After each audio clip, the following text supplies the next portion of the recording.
상대성 이론입니다.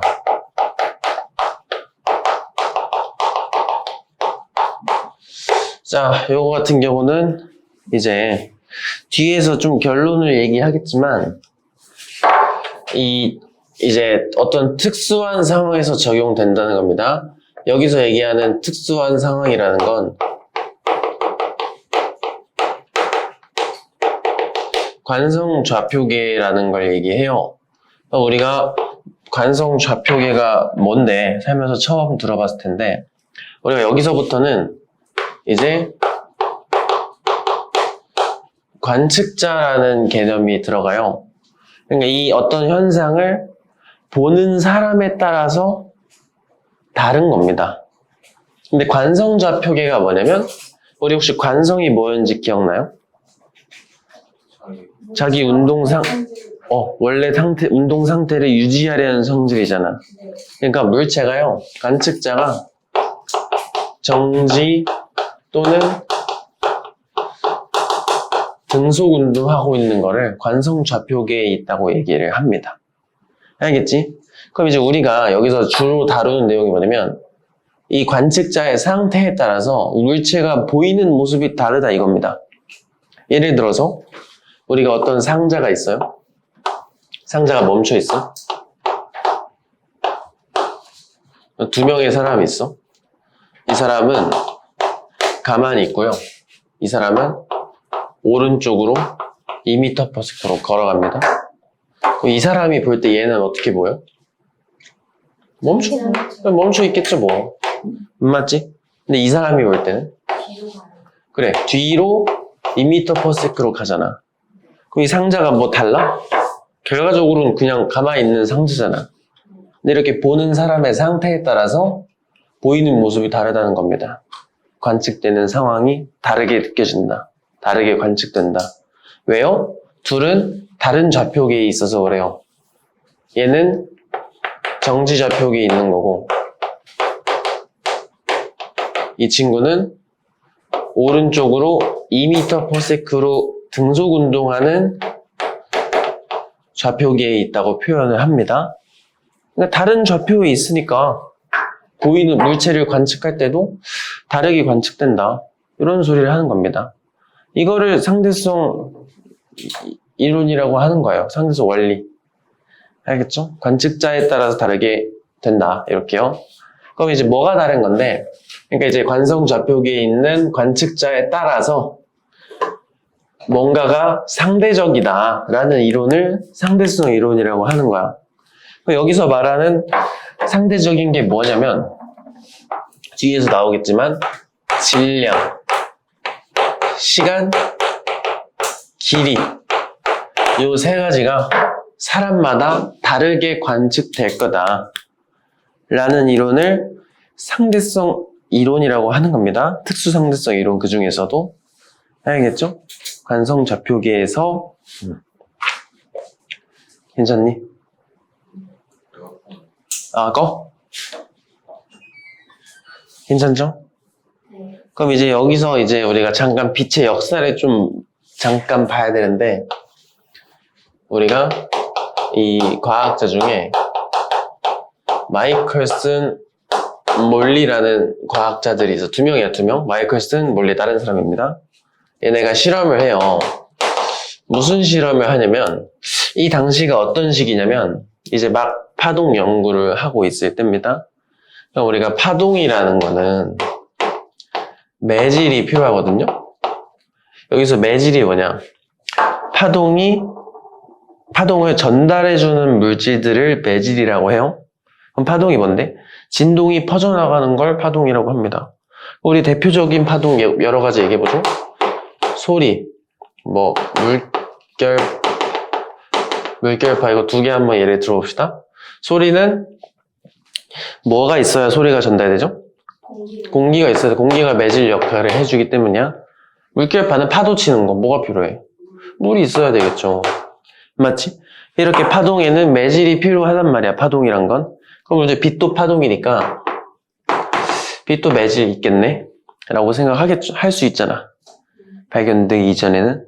그래서 이 사람들이 이 가상의 매질을 에테르라고 정의를 하고 에테르라고 합시다. 한 다음에 이 에테르를 찾기 위해서 실험을 해요. 그럼 어떤 실험을 하냐? 우리가 이제 여기 이제 빛이 나가는 걸 놓고 여기에 반거울이라는 걸 설치를 해요. 반거울이 뭐냐면 반은 반사하고 반은 통과시키는 거울입니다. 여기에는 각각 거울을 달치하고 여기다 검출기를 설치를 해요. 그럼 검출기에 빛이 도착을 하면은 뭐 신호가 나오겠죠. 뭐 삐빅 하던가 빛이 난다던가 하면서 아 지금 빛 도착했구나 이렇게 여기다 이제 빛을 쏘는 거예요. 그럼 빛을 쏘면은 빛이 반거울을 지나가면 경로가 달라집니다. 첫 번째 반사하는 친구는 위로 갔다가 내려와서 이렇게 도착하는 초록색 경로가 있을 거고 또 하나는 이쪽으로 통과했다가 되돌아와서 여기서 튕겨가지고 도착하는 이렇게 되는 겁니다. 맞지? 그럼 이 사람들 가정대로라면 현재 빛이 여기 왔다 갔다 하고 있잖아. 그럼 여기에 매질이 있어야 되겠네. 맞아요? 그럼 그 매질이 에테르라고 생각을 했으니까 아 현재 이 실험실 안에 에테르가 가득 차 있겠구만. 이렇게 가정하고 실험을 해요. 그럼 이 사람들이 에테르가 존재한다는 걸 증명하려면 어떻게 해야 되냐면 우리 그런 거 있어. 바람이 불어요. 세게 불어. 앞에서 불면 나 빨라져요? 느려져요? 느려져. 그치? 근데 바람이 뒤에서 나 밀어주면? 빨라져. 빨라지지. 여기도 에테르가 가득 차 있다면 이렇게 흐르고 있을 거 아니야. 네. 에테르가 방 안에 흐르고 있다고 생각을 하고 그럼 얘랑 도착하는 시간이 차이가 나면은 에테르가 존재하는 거 아니야? 지금 길이 다르니까 방금 그런 원리를 이용하면 도착한 시간 차이가 있으면 에테르가 있다는 걸 증명할 수 있겠다 라고 생각을 하고 실험을 한 거예요. 근데 결과가 뭐냐면 이제 수백 번 계속 실험을 해도 항상 동시에 도착을 해요. 그럼 여기서 얻을 수 있는 결론이 뭐였냐면 에테르는 없다라는 게 결론이 납니다. 그래서 빛은 유일하게 파동이지만 매질이 필요 없다. 매질이 없어도 전달할 수 있는 파동이 된다. 이렇게 결론이 났습니다. 자, 그럼 이게 상대성 이론하다 왜 나왔냐? 우리 아인슈타인이 상대성 이론을 설명하기 위해서 가정을 두 가지를 세워요. 이제 뒷받침해주는 가정이 두 가지입니다. 이 두 가지가 전제됐을 때 특수 상대성 이론을 설명을 할 수가 있는 거예요. 첫 번째 원리가 뭐냐면 광속 줄변의 원리라는 게 있어요. 그러니까 빛의 속도는 절대 안 바뀐다. 여기 보고 좀 힌트를 얻은 거야. 항상 동시에 도착한다는 건 빛의 속도가 항상 똑같다는 거 아니야? 속도가 똑같으니까 동시에 도착을 하겠죠. 맞지? 그래서 우리가 아인슈타인이 내린 첫 번째 가정 중에 첫 번째는 빛은 진공에서 이제 우주는 진공이잖아요. 매질이 없다는 게 판명이 됐어. 매질이 필요 없다는 게 알았으니까 아무것도 없는 우주에서도 전달이 될 거 아니야. 실제로 햇빛도 타고 들어오잖아요. 매질이 없는 진공에서 빛의 속력은 항상 일정하다. 항상 일정한 겁니다. 반드시. 그래서 이거는 진리예요. 누가 봐도.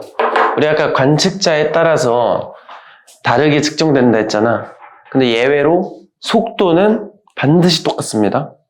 빛의 속도는요. 어쨌든 그래서 얼만데 1초마다 30만 킬로를 가져. 근데 맨날 이렇게 30만 킬로미터를 쓸 수가 없으니까 앞으로 빛의 속도는 C라고 표현을 할 겁니다. 알겠지? 누가 봐도 C가 되는 겁니다. 자, 그럼 우리 이렇게 한번 생각해보죠. 이런 문제가 나와요. 예제. 우리가 이제 멈춰있는 사람이 여기 이제 자동차를 봐요. 자동차가 뭐 한 50m/s로 달려. 여기 사람이 있어요. 맞지? 그럼 이 사람이 여기서 장난치는 레이저 총 쏘는 장난을 하는 겁니다. 그러면 이 사람이 볼 때, 여기 안에 타고 있는 사람이 볼 때, 레이저 빛 속도 몇으로 보여? 50m. 레이저 빛. 아, 레이저. 그냥 C. 빛의 속도는 C니까 그냥 C로 보이는 겁니다. 맞지? 네. 근데 이 사람이 볼 때는 자동차도 앞으로 가고 그 상태에서 B까지 쏘니까 C 플러스 50 아니야 라고 생각할 수 있잖아. 근데 절대 안 변하기 때문에 그냥 C입니다. 누가 봐도 그냥 반드시 C 이렇게 가면 돼요. 왜냐면 빛의 속도가 너무 빠르기 때문에 그래요. 우리가 이제 KTX 생각을 해봅시다. 뭐 한 시속 300km 정도 가는, 시속 300이면 우리 입장에선 빠른 거잖아. 네. 근데 빛 입장에서는 멈춰 있는 거랑 똑같아요. 이제 너무 이거 1초마다 30만 킬로미터라는 건 지구를 약 7바퀴 정도 도는 속도예요. 1초마다. 1초에 지구 7바퀴 도는 애한테 그 기차가 멈춰 있는 거랑 똑같지 뭐. 맞지? 그러니까 더하는 게 의미가 없다는 소리입니다. 그냥 C 해주면 되는 거야. 맞아. 이게 첫 번째 가정, 광속 불변의 원리고요. 두 번째.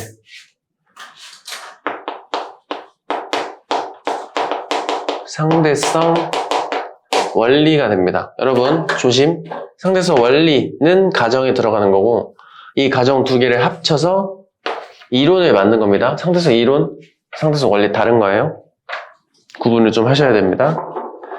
상대성 원리가 뭔데? 일단 정의부터 써보면 모든 관성 좌표계에서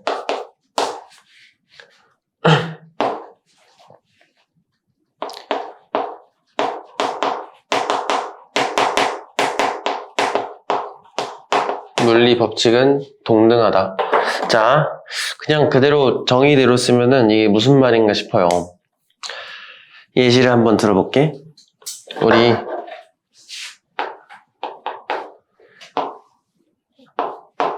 이제 움직이는 차 앞에서 사람이 타고요.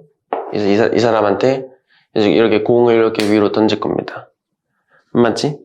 그러면은 이렇게 간다는 거죠? 방금 어떻게 보였어요, 여러분? 이렇게 보였어? 여러분들이 공을 볼 때는 이렇게 보였죠? 네. 왜요? 여기서 정지 좌표계에서 이 현상을 본 거잖아. 네. 그치? 근데 저는 어떻게 보였냐면 그냥 위로 갔다 아래로 갔어요. 자, 이걸 좀 헷갈리면 이렇게 생각해봐. 우리가 자동차 타고 차 탔어? 차 안에서 여러분 이렇게 해봐. 아무거나. 위로 갔다 내려오는 거 아니야? 네. 그치? 왜? 나는 지금 이제 자동차 속도 V라고 했을 때 이 V라는 좌표에 있으니까. 그쵸? V라는 속력으로 움직이는 관성 좌표계에서는 그냥 위로 갔다 아래로 가는 것처럼 보인다고요. 맞지? 근데 다른 좌표계 이제 멈춰 있는 곳에서 본 사람은 이렇게 포물선 운동하는 것처럼 보인단 말이야. 아까도 얘기했지만 관성 좌표계에 따라서 물체가 움직이는 모습이 다르게 보인다라고 얘기했었죠? 괜찮니? 자, 그럼 관성 좌표가 다른 상황입니다. 근데 물리 법칙은 동등하다. 이게 뭔 말이냐면 F는 ma 생각하면 됩니다. 가장 대표적인 물리 법칙이니까 F는 ma 여기서 적용시켜봐. 여기 힘 뭐 있어요? 이 사람이 볼 때 여기 힘 뭐 있다고 생각해? 중력 맞아? 중력 하나만 있다고 생각해요.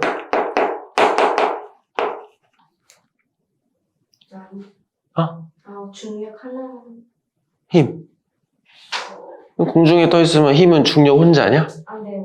맞지? 네. 이 사람이 볼 때는? 중력 하나만. 여기도 중력 하나야. 이 말이에요. 그러니까 뭐 움직이는 모습이 다른데 F는 mg 똑같잖아.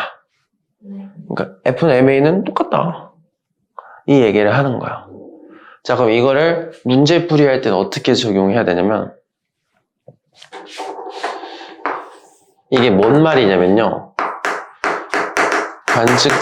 관성 좌표기에 있는 관측자는 자신의 속도를 알 수 없다는 뜻이거든요. 자기 속도를 모른다는 겁니다. 자, 이게 뭔 말이냐? 우리 그런 거 있어. 비행기를 타면은, 좀 안정적인 비행기를 타면은 흔들려요? 안 흔들립니다. 그럼 비행기 때 한숨 자다 깼어. 그러면은 딱 자다 깨서 비행기가 아예 안 흔들리잖아? 그럼 지금 비행기가 앞으로 가고 있는 건지 멈춰 있는 건지 몰라요. 나중에 커튼 같은 거 쳐져서 밖에를 못 본다고 치면은 내가 지금 움직이고 있는지 몰라. 아예 그 비행기 안에서 계속 영화만 보고 있을 때 모르는 거. 네네네. 몰라요. 자기가 움직이고 있는 건지 멈춰 있는 건지 모릅니다. 왜요? 관성 좌표기 안에 있어서 그래요. 그럼 실제로 지금 내가 이 교실이 움직이고 있다 라고 해도 여러분이 아니라는 것을 증명할 수가 없어요.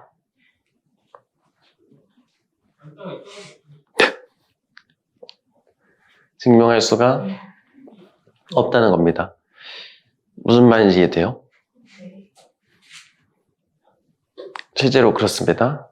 비행기 비행기 영화 볼 때 모르잖아. 네. 안 흔들리니까. 관성 좌표기 있으면 알 수가 없는 게 맞습니다.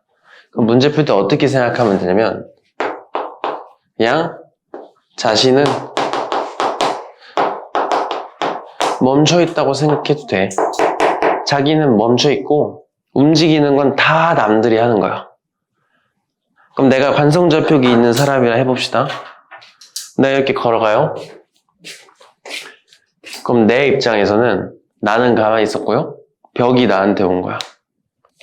특수상대성 이론이란 건 이 두 가지 가설, 광속불변 원리, 상대성 원리를 바탕으로 관성 좌표계가 에서 서로 다른 좌표에 있는 관찰자끼리 속도에 따라서 시간, 길이, 질량 같은 물리량들이 상대적으로 관찰된다는 이론이 상대성 이론입니다.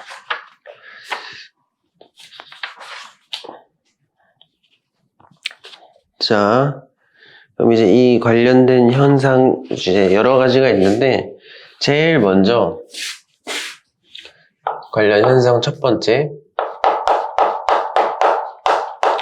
시간 지연 또는 시간 팽창이라는 현상이 있어요. 이거 같은 경우는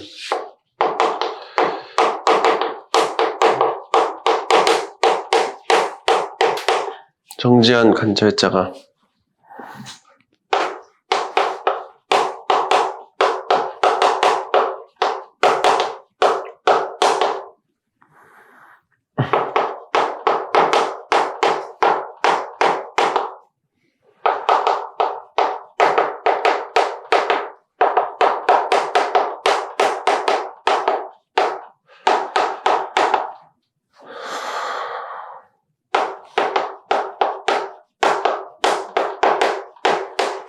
자, 한번 보시면 멈춰있던 관찰자가 굉장히 빠른 속도로 움직이는 다른 관찰자를 볼 때 저 사람의 시간이 느리게 가는 것처럼 관측되는 현상을 시간지연 또는 시간팽창이라고 합니다. 자, 그럼 한번 봅시다. 우리가 일단은 지금 다룰 얘기가 우리가 이해가 안 될 수가 있어요. 왜냐면 인간은 경험할 수가 없어요. 왜? 빛의 속도에 필적하는 속도로 달릴 때 관측이 되는 현상이거든요. 근데 인간이 빛의 속도로 달릴 일이 뭐가 있어? 없잖아요. 우리는 경험할 수 없어요. 그러니까 이론이야. 그래서 우리가 직접 경험은 못하니까 이해하기는 힘듭니다. 받아들이는 걸 추천을 할게요. 그러면 우리가 일단 이렇게 빛의 속도로 달리는 상황이면은 시계를 시간을 잰대잖아. 우리가 일반적으로 쓰는 시계를 써도 될까요? 안 돼. 안 됩니다. 그래서 어떤 시계를 쓸까냐면 이제 광자 시계라고 해서 빛 알갱이를 이용한 시계를 사용을 할 거예요. 이거를 시계라고 생각을 하고 여기서 빛을 왔다 갔다 시키는 거야. 이렇게요. 한번 왔다 갔다 해 똑딱거린다고 생각하세요. 쉽게. 한번 똑딱거리는 거 가지고 시간을 재는 겁니다. 빛이 계속 왔다 갔다 하는 겁니다. 그걸 가지고 시간을 재겠다는 소리예요. 그러면은 우리가 이런 걸 한번 봐봅시다. 자, 여기 있던 사람이 자기 시계를 보면은 어떻게 보일까? 왔다리 갔다리 하겠죠 뭐. 네. 그치? 이렇게 시간을 볼 겁니다. 근데 이 사람은 이제 멈춰있는 사람이니까 멈춰있는 사람 입장에서 멈춰있는 시계를 보면 이렇게 보이겠죠. 그치? 근데 이제 우주선에 있는 사람의 시계를 보는 거예요. 이 사람, 얘가 얘의 시계를 보는 거야. 그럼 이제 좀 다릅니다. 왜냐면 우주선 자체가 현재 굉장히 빠른 속도로 달리고 있기 때문에 그래요. 그래서 우리가 시간을 판단할 때 뭘 쓸 거냐면 우리 앞에서 자주 했던 속도 곱하기 시간은 거리라는 식이 있죠? 맞지? 이 공식을 이용해서 시간을 판단할 거야, 앞으로. 왜요? 일단 속도는 지금 빛시계니까 빛의 속도일 거 아니야. 그래서 굉장히 빠른 속도로 갈 거니까 속도는 의미가 없어요. 그리고 광속 불변의 원리에 따라서 속도는 누가 봐도 똑같잖아요. 이걸 무시하고요. 우리가 판단하고 싶은 게 뭐냐면 시간이잖아. 그럼 시간을 거리로 판단을 할 거예요. 거리가 길면 시간도 길겠죠? 네. 그렇게 판단을 하는 거야. 그럼 이 사람이 볼 때는 이만큼 왔다 갔다 하네? 이 정도 거리 가려면 이 정도 시간 걸리겠군. 이렇게 판단을 하겠죠? 근데 이제 이 사람이 이 시기에 볼 때 좀 달라요. 왜냐면 우주선 자체가 현재 굉장히 빠른 빛의 속도의 80% 속도로 달리고 있는 상황이잖아? 그럼 이 사람이 이 시계를 보면은 여기서 출발을 해요. 근데 위쯤에 도착할 때쯤 우주선 자체가 오른쪽으로 이동을 했으니까 이렇게 보입니다. 맞아? 다시 내려올 때 또 내려오는 동안 오른쪽으로 더 가잖아. 맞지? 그럼 이 사람이 볼 때는 이 시계가 요렇게 움직이는 것처럼 보인단 말이야. 이게 길어요? 요게 길어요? 위에 게 훨씬 더 길잖아. 네. 맞지? 그만큼 시간이 커지는 현상이 한번 왔다 갔다 할 때 기니까 가야 되는 거리가 길잖아. 그러니까 그만큼 시간이 팽창돼서 느껴진다는 소리, 관측을 한다. 이 소리를 하는 겁니다. 가야 되는 게 길잖아. 이것보다는 훨씬 길잖아. 그만큼 시간이 늘어나는 현상, 그거를 시간이 팽창됐다고 합니다. 그 시간이 팽창됐다는 건 느리게 간다는 뜻이에요. 원래 이 사람이 한번 왔다 갔다 할 때 한 3초 걸렸다고 쳐봅시다. 이 사람 여기서는 한 5초 정도 걸린다는 거예요. 그만큼 시간이 더 오래 걸리니까 느리게 간다. 이런 현상을 시간 지연 또는 시간 팽창이라고 부르는 거예요. 이해되나요? 우리가 시간을 굳이 계산을 하고 싶으면 어떻게 계산하면 되냐면 여기 거리를 L이라고 한번 놔보죠.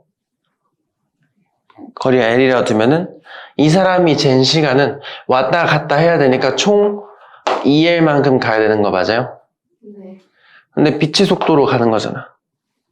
그러니까 시간을 이렇게 거리를 우리가 이제 이 파트에서 시간을 계산할 때는 거리를 속력으로 나눠서 계산을 하는 겁니다. 근데 빛시계니까 빛의 속도로 나눠주면 되겠죠? 이렇게 가는 거야. 이해되나요? 네. 근데 이제 여기서 중요한 개념이 있는데 사실 이거를 찾는 거야. 얘만 찾으면 문제가 풀립니다. 그럼 뭘 찾아야 되냐? 고유 시간이라는 걸 찾아야 돼요. 자, 그럼 고유 시간이 뭐냐면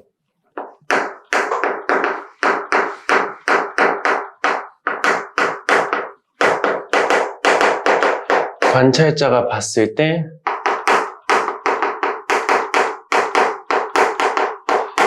사건의 시작과 끝이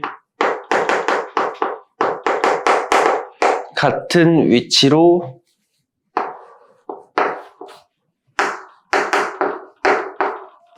같은 위치에서 발생한 것으로 느끼는 시간을 고유시간이라고 합니다. 자, 말을 좀 이상하게 써서 책에 있는 걸로 좀 보겠습니다. 관찰자가 봤을 때 같은 위치에서 발생한 두 사건 사이의 시간 간격을 고유시간이라고 합니다. 그러니까 포인트는 같은 위치인 거예요. 이게 굉장히 중요해. 그럼 봐봐. 이놈이 지시계를 보는 거는 어때? 시작, 끝. 시작과 끝이 어때요? 같지? 그러면은 지가 지시계 보는 거는 고유시간이라는 뜻이에요. 맞지? 근데 이놈이 얘를 보면 시작, 끝 아니야? 네. 그럼 다르잖아요. 이거는 나머지는 전부 다 팽창시간이라는 소리예요. 같은 장소가 아니면 팽창, 같은 장소에서 끝나면 고유입니다. 이해돼요? 그럼 봐봐. 그럼 우주선 안에 있는 사람 입장에서 한번 볼게. 얘가 볼 때는 얘가 지시계를 본다고 쳐봐. 제가 아까 얘기했죠? 관성 좌표계에 있는 사람은 자기는 뭐 한다고 생각해? 안 움직여. 그치? 그럼 얘가 지 거 볼 때는 어때? 똑같은 거. 올라갔다 내려오는 거잖아. 네. 그럼 지가 지시계를 보는 거는 또 고유야. 근데 얘가 얘를 보면 어떻게 될까? 이 안에 있는 놈이 이거를 보는 거야. 그럼 얘 입장에서는 지는 가만히 있는데 얘가 왼쪽으로 가는 거예요.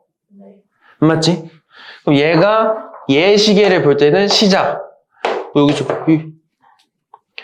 요렇게 갔다가 요렇게 가는 것처럼 볼 거 아니야.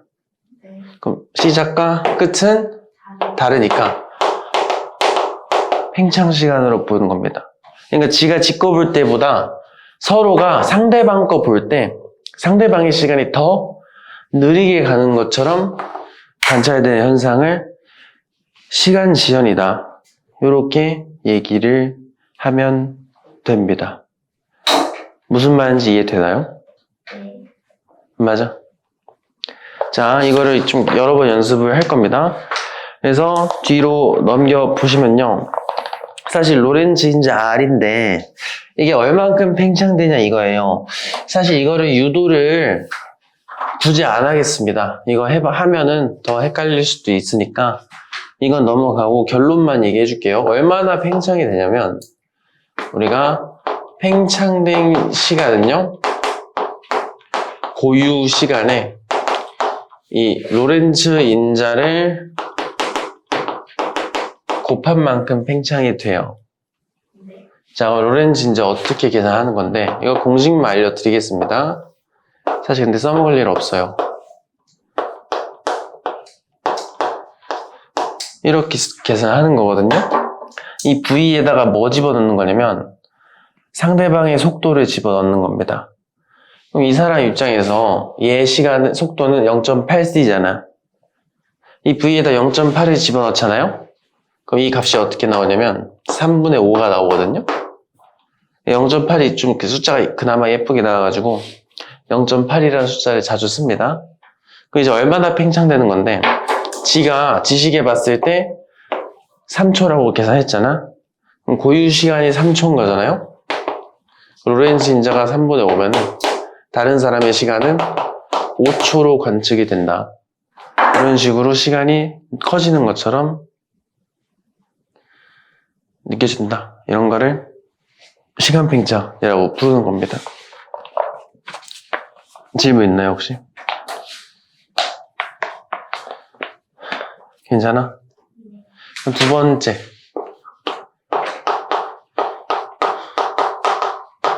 길이 수축이거든요. 이거는 이제 보면은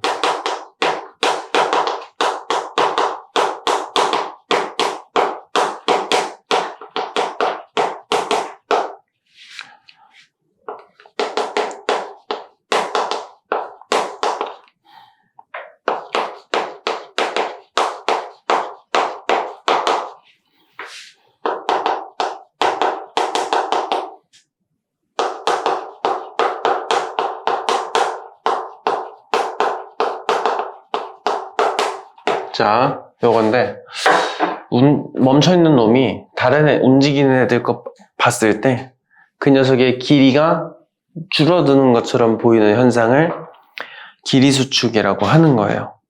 자, 그럼 이것도 마찬가지로 고유 시간처럼 고유 길이를 찾을 수 있어야 돼. 자, 우리가 뭘 고유 길이라고 하냐면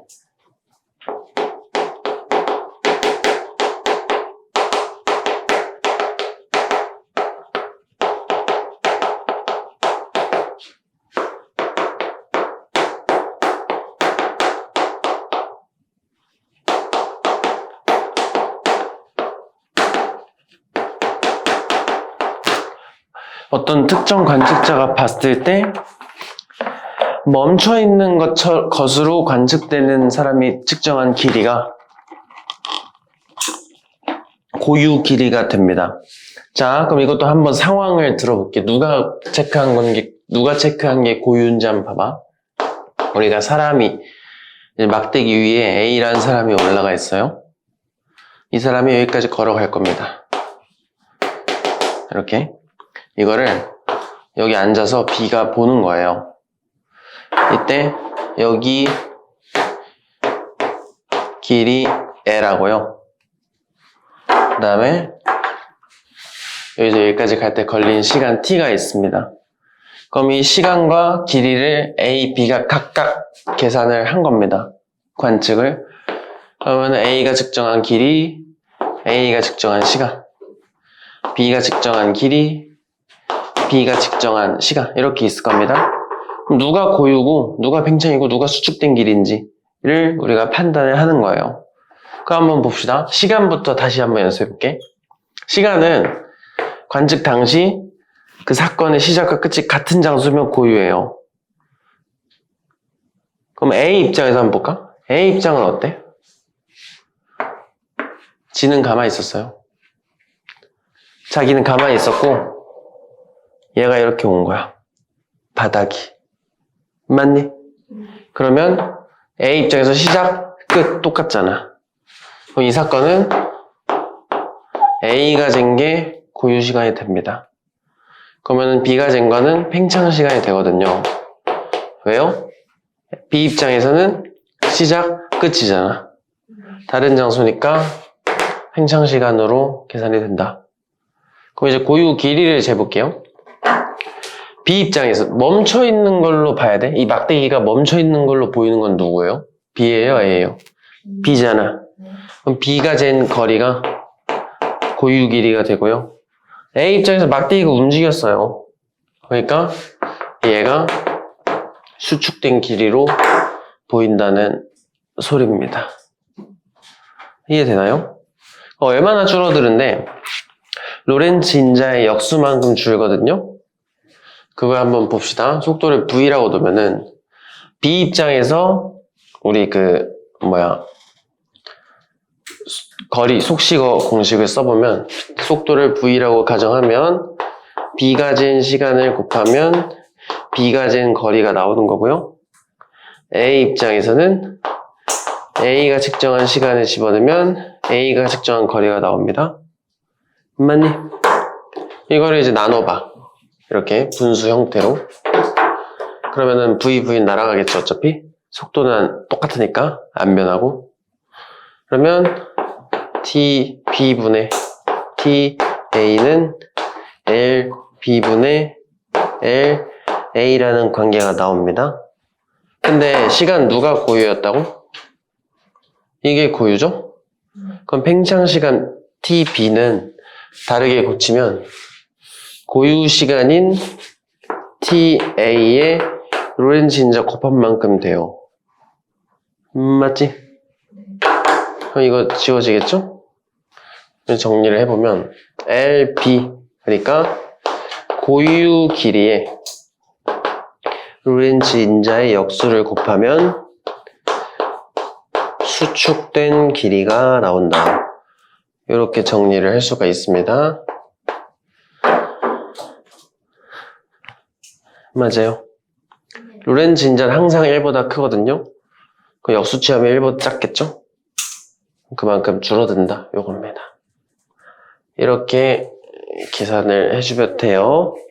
참고로 속도가 빠르면 빠를수록 어떻게 될까? 로렌츠 인자값이 계속 커집니다. 속도가 빛의 속도가 되면 무한대가 돼요. 자, 그럼 속도가 빠를수록 시간 팽창도 더 많이 되고 속도가 느릴수록 속도가 빠를수록 길이 수축도 더 많이 된다. 이렇게 기억하고 계시면 됩니다. 괜찮니? 네. 그 다음에 길이 수축에서 알아두셔야 될 게 있는데 줄어들 때 움직이는 방향대로만 줄어요. 얘가 이렇게만 줄어들어. 그러니까 높이는 얘가 봤을 A가 봤을 때 이 막대기는 폭은 똑같은데 길이만 이렇게 줄어드는 형태로 관측이 된다는 소리입니다. 이 방향, 움직이는 방향대로만 수축이 일어난다. 이렇게요. 자, 그럼 이 두 개를 종합해서 문제 한 번만 풀어보도록 하겠습니다.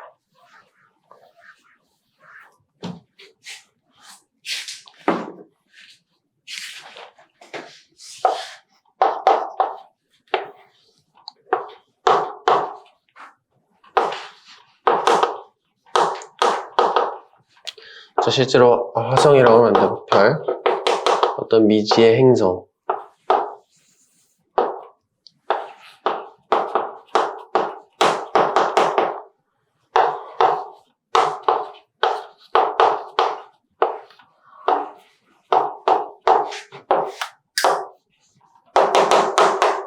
자, 이렇게 A가 우주선 타고 어떤 미지의 별까지 갑니다.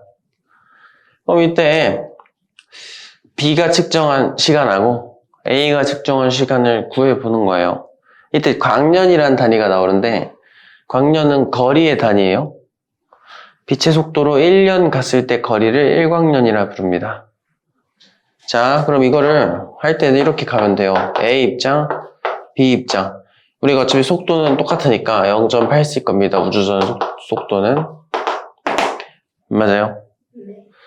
네. 여기에서 각각 A가 측정할 때 걸린 시간 곱하면 A가 측정한 거리가 나오는 거고 B가 측정한 시간을 곱하면 B가 측정한 거리가 나옵니다. 일단 뭐가 고유인지부터 봐야 돼. 우주선이 도착할 때까지 걸린 시간은 누가 고유죠? A가 잰 거랑 B가 잰 거랑 B. 시간은 A. A입니다. 왜요? A는 가만히 있었고요. 별이 0.8c로 다가온 겁니다. 맞지? 네. 그러니까 A 가진 게 고유 시간이 돼요. B는 시작, 끝 다르기 때문에 팽창 시간이 됩니다. 그다음에 거리, 이 행성까지의 거리는 누가 고유죠? B가 예, B 입장에서는 지구도 가만히 있고 별도 가만히 있잖아. 이게 고유 길이가 되는 거고요. 그러면 A 입장에서는 별이 움직이잖아. 그러면은 수축 길이가 되는 거죠. 맞아. 이렇게 놓고 계산해 봅시다. 그러면은 여기 주어진 8광년은 B가 잰 거니 A가 잰 거니?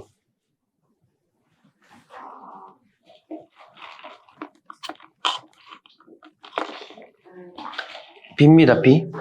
이게 10광년이라는 소리죠? 아니 8. 네. 맞지? 그러면 이제 여기 몇 년인지 쓰면 돼요. 10년 나오는 겁니다. 빛의 속도로 1년 가는 게 1광년이니까 0.8c로 10년 가면 8광년이 나오는 거야. 됐어? 네. 자, 그럼 우리 아까 이거는 이제 로렌츠 인자 어느 정도 알아야 되는데 고유에 이거 곱한 게 10년 나온다는 거잖아. 네. 근데 이게 아까 0.8이면은 3분의 5가 나온다고 했죠. 이거는 직접 계산할 일은 없어요. 문제 줘요. 만약에 시킬 거면. 그럼 TA가 몇 년 나오면 돼? 6년 나오면 되겠지? 그럼 수축 길이는 몇 년 나오면 돼요? 그냥 그대로 곱하면 됩니다. 4.8 팔광년이 되는 겁니다. 자, 그럼 이제 관찰자 입장을 각각 별로 한번 우리가 생각을 해보죠. A 입장에서는 여기서 여기까지 갈 때 6년 걸린 거예요. 왜요? 길이가 줄었어. 얼마나? 4.8로 8에서. 반면에 B가 봤을 때는 여기서 여기까지가 8광년인데 얘가 측정하기로는 10년 걸린 거야. 이렇게 사람마다 시간이랑 길이가 상대적이다. 이런 내용을 다루고 있는 겁니다. 그럼 누가 맞는 말이에요? 둘 다 맞아요. 둘 다 맞아. 다르게 느낄 뿐이야. 둘 다 맞는 말. 이렇게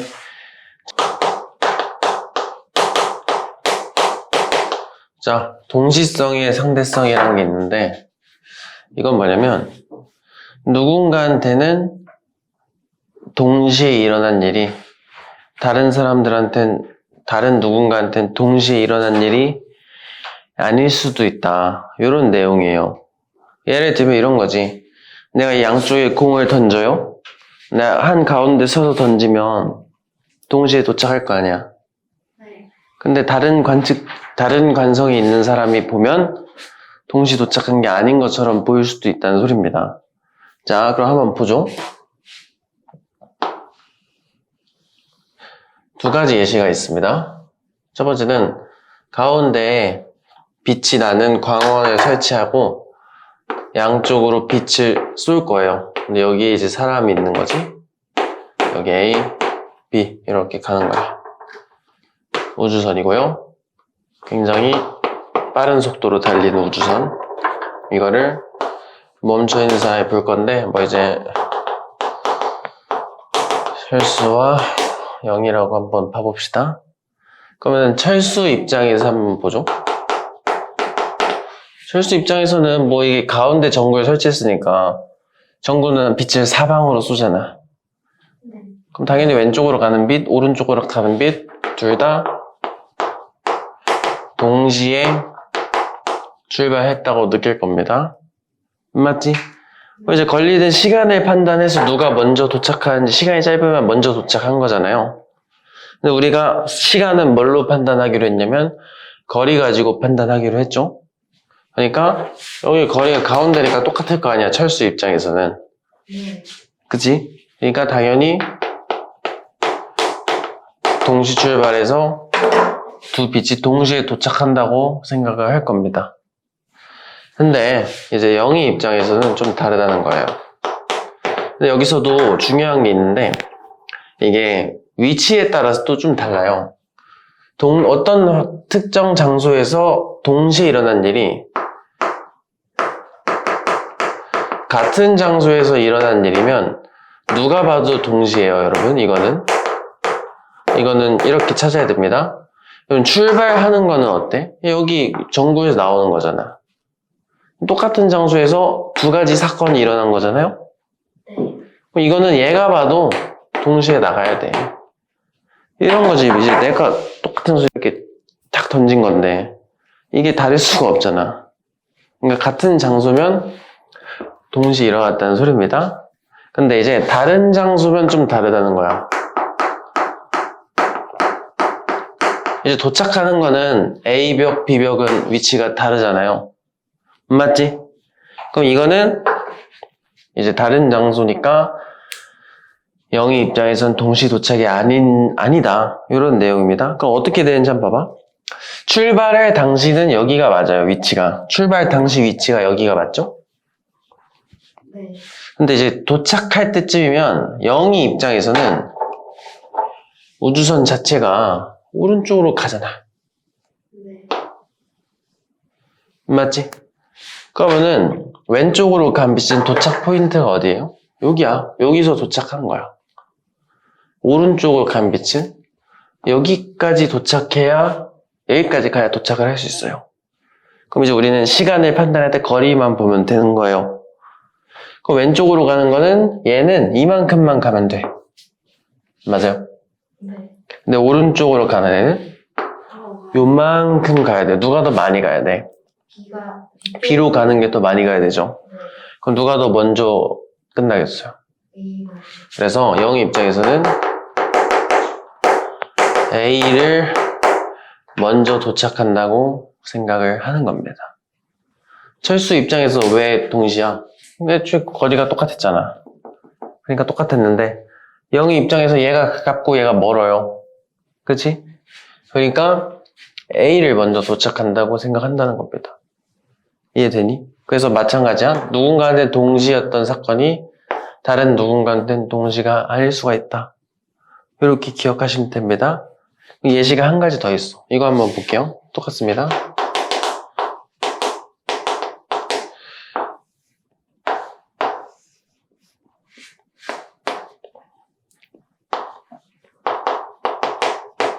자, 이번에는 빛을 양쪽에서 쏜 거야, 양쪽에서. 이렇게요. 양쪽에서 서 가운데에 도착을 하는 겁니다. 마치 그럼 철수 입장에서는 똑같이 동시에 출발을 해서 동시에 도착했대. 이렇게 관측을 했다고 합니다. 여기 거리는 똑같고요. 철수 입장에서는. 맞지? 이제 영의 입장에서는 이제 다를 수가 있다는 건데 먼저 판단할게. 동시에 일어난 두 사건 중에 어떤 게 먼저 같은 장소인지를 봐야 돼요. 출발 같나요? 장소가? 달라요. 다르죠? 도착은? 가운데서 도착하는 거 똑같잖아. 그러니까 이거는 영희가 봐도 같은 장소다 보니까 동시에 도착했다고 느끼는 겁니다. 그럼 이제 출발할 당시를 봐야 되는 거야. 그러면은 도착을 한 거잖아. 오른쪽으로 가는 우주선이었고요. 그럼 출발할 때는 과거예요, 미래예요? 지금 딱 도착한 거잖아. 네. 영희 입장에서 여기서 딱 도착을 한 거야. 영희 입장에서 여기서 도착을 한 거야. 출발할 당시는 이것보다 과거니 미래니? 지금 딱 도착을 한 거고. 출발할 땐 전이에요, 후예요? 전이죠, 전? 네. 전이죠? 그럼 우주선이 어디 있어야 돼? 왼쪽에 있어야 돼, 오른쪽에 있어야 돼? 출발할 때쯤이면? 오른쪽으로 가는 우주선이죠. 영희 입장에서 오른쪽으로 가는 우주선인데 지금 여기서 이 순간 딱 도착을 했어요. 그럼 출발할 때는 여기 있어야 돼, 여기 있어야 돼? 오른쪽. 왼쪽에 있어야죠, 왼쪽에.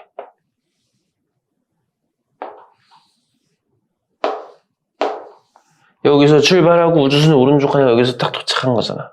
네. 그러니까 출발할 때는 더 왼쪽에 있어야 됩니다. 이해되니? 네. 영희 입장에서는 A 빛은 여기서 출발해서 여기서 도착을 한 거야. 맞아. 네. 근데 영희 입장에서 B는 여기서 출발해서 여기서 도착을 한 거예요. 맞아. 그럼 누가 더 멀어? A가 더 그럼 누가 더 오래 걸려? A가 더 A가 더 오래 걸리죠. 네. 자, 봐봐. 시간, 이게 시간이야, 시간. 시간 이렇게 쭉 나열했을 때, 여기서 도착한 거잖아. 그럼 이제 출발 당시 B를 먼저 놔볼게, B를. B는 이만큼 걸렸다고 해봐요. T초. 그럼 도착한 게 똑같아야 되잖아. 근데 A는 B보다 오래 걸려, 조금 걸려. 오래 걸려. 그 오래 걸리면은, 여기서 A가 출발을 해야 되죠. 오래 걸리니까. 그럼 오래 걸리는데 동시에 와야 되잖아. 그럼 누가 먼저 출발해야 돼? A가 먼저. A 먼저 출발해야 되는 겁니다.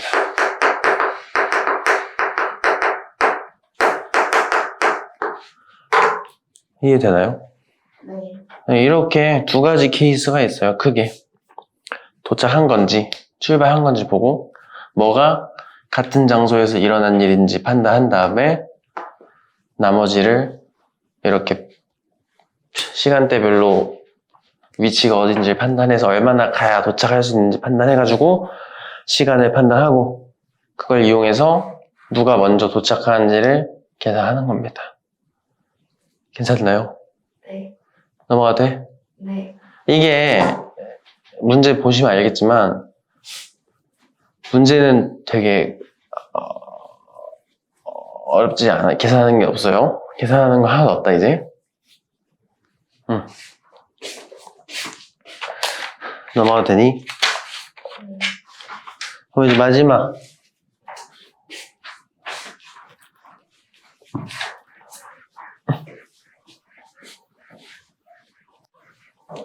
이 특수 상대성 이론의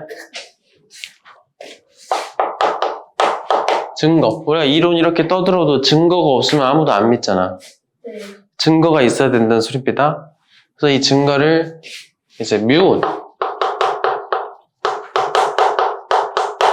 이 뮤온이 관측하는 걸 보고 특수 상대성 이론 맞구나 이렇게 인정을 하게 됐는데, 이 뮤온이 뭐냐면 여기 이렇게 지구가 있어요.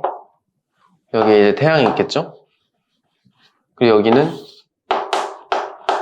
지구 대기가 이렇게 있을 겁니다. 기권이 지구를 저렇게 감싸고 있을 거 아니야? 그럼 햇빛이 나오다가 이렇게 햇빛이 나오다가 대기랑 충돌하다 보면은 여기서 뮤온이라는 입자가 생성이 됩니다. 대기랑 부딪히다가 뮤온이 생성이 되는 겁니다. 그럼 그 뮤온이 생성된 뮤온이 지구로 떨어져요. 이렇게 지구로 떨어집니다. 근데 문제가 뭐냐면 뮤온이 이 수명이 있어, 수명. 뮤온의 수명 자체가 굉장히 짧아요. 100만 분의 2초 정도 됩니다. 그러니까 생성되고 바로 죽어버려. 그렇지? 근데 이 대기권이 한 수십 킬로미터 정도 된단 말이야. 그러니까 뭐 한 10km, 11km 뭐 이 정도에서 태어난단 말이에요. 자, 그러면은 근데 뮤온의 속력이 몇인데?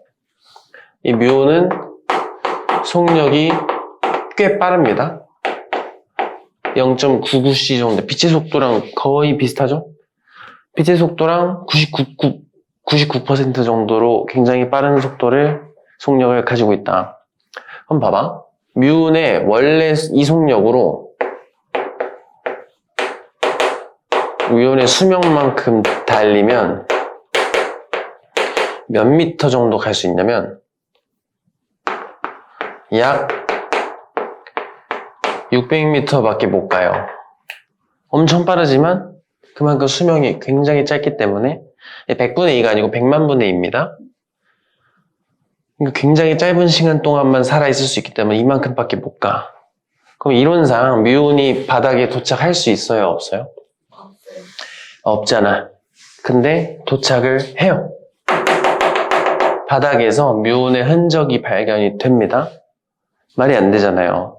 그래서 이게 왜 그런 건지 몰랐다가 특수상대성 이론을 대입을 해보니까 설명이 됩니다. 그럼 어떻게 설명하는 건지 한번 봅시다. 이게 이제 지표면, 그러니까 정지좌표계에 있는 사람들의 입장하고 뮤온 입장 이렇게 따로따로 봐야 됩니다. 지표면 사람들 입장이면은 멈춰있는 사람들 얘기하는 거야. 이 사람들 입장에서는 이 뮤온이 생성되고 죽는 사건이 고유시간이에요? 팽창시간이에요? 팽창시간. 왜냐면 생성, 죽음이잖아. 네. 다른 장소니까 팽창시간이 됩니다. 이 거리는 고유거리. 고유 길이가 되겠죠? 네, 고유. 그러니까 원래는 이 수십 킬로미터는 그대로인데 상대성 이론에 따라 뮤온의 수명이 늘어나니까 그 늘어난 수명으로는 도착 가능하다. 이렇게 얘기를 하는 거야. 됐지? 근데 이제 뮤온 입장에서 보죠. 뮤온 입장에서 자기 수명은 고유 수명인가요? 고유 시간인가요? 팽창 시간인가요? 고유시간. 네, 왜냐면 뮤온 입장에서는 제자리에서 태어나고 제자리에서 죽는 거야. 바닥이 올라오는 겁니다. 그렇지? 고유 시간인데 대신에 바닥이 올라오네. 그럼 뮤온 입장에서 이 거리는 수축. 수축 길이가 되죠? 네. 뮤온 입장에서는 거리가 줄어드니까 이게 몇십 킬로미터였는데 뮤온 입장에서는 몇백 미터밖에 안 된다고요. 그러니까 자기의 짧은 수명으로는 이 정도 충분히 가지 하면서 도착을 하는 거야. 이렇게 설명하니까 얘가 바닥에서 발견되는 게 설명이 되더라고요. 그래서 특수상대성 이론이 받아들여진 겁니다.